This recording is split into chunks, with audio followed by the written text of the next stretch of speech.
Chapter 18. Al-Qaeda. Al-Qaeda literally translates in English to the database and was in fact a creation of the CIA. It was originally the name of the computer file of the 1,000s of Mujahedeen fighters who were recruited, trained and armed by the CIA to fight the Russians. This is a quote by J. McCall Thomas Hayes, in a BBC documentary called The Power of Nightmares.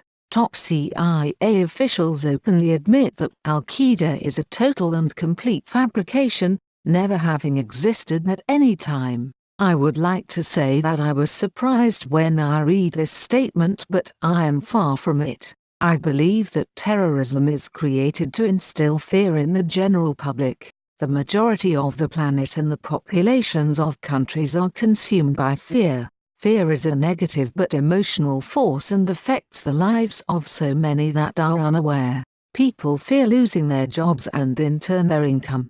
People fear losing loved ones. People fear that their favorite sports team will lose, and most of this fear is based on the unknown. Most people in this world have not developed their natural psychic abilities that they were born with, and their intuition isn't always correct, so the unknown is feared, and so is the final frontier of death. What really happens when we die? Because death is not often spoken about, it is a mystery. Al-Qaeda has never existed. There are no magic worldwide terror conspiracies other than those run by governments. There are several of those and I have written extensively on these. Google will help you with this if you are curious. This is a quote by Gordon Duff. To many, terrorism means potential death, and to many people that means the end, because when you die, that is it. You only get one life, I hear people say, to which I totally disagree.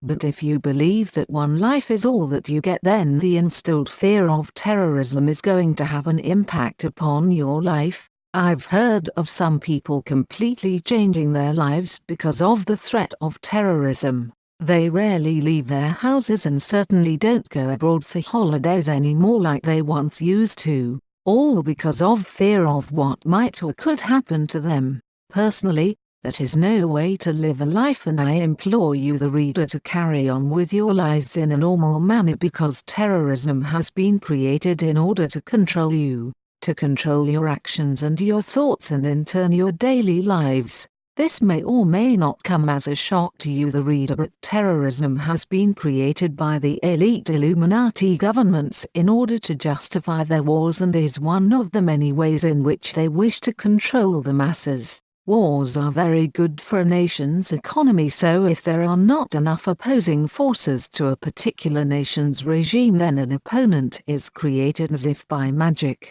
such as the United States and Britain creating terrorist groups in order to justify their wars.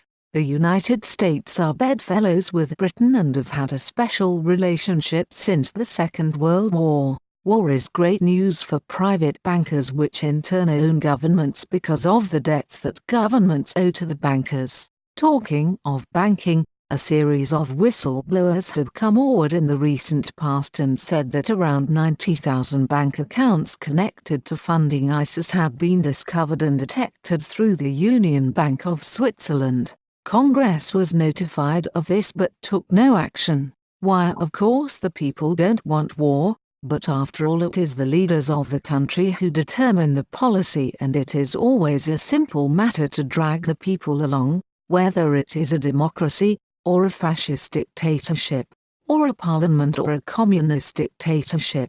Voice or no voice, the people can always be brought to the bidding of the leaders. That is easy. All you have to do is tell them they are being attacked, and denounce the pacifists for lack of patriotism and exposing the country to danger. It works the same in any country. This is a quote by Hermann Goering, Nazi leader.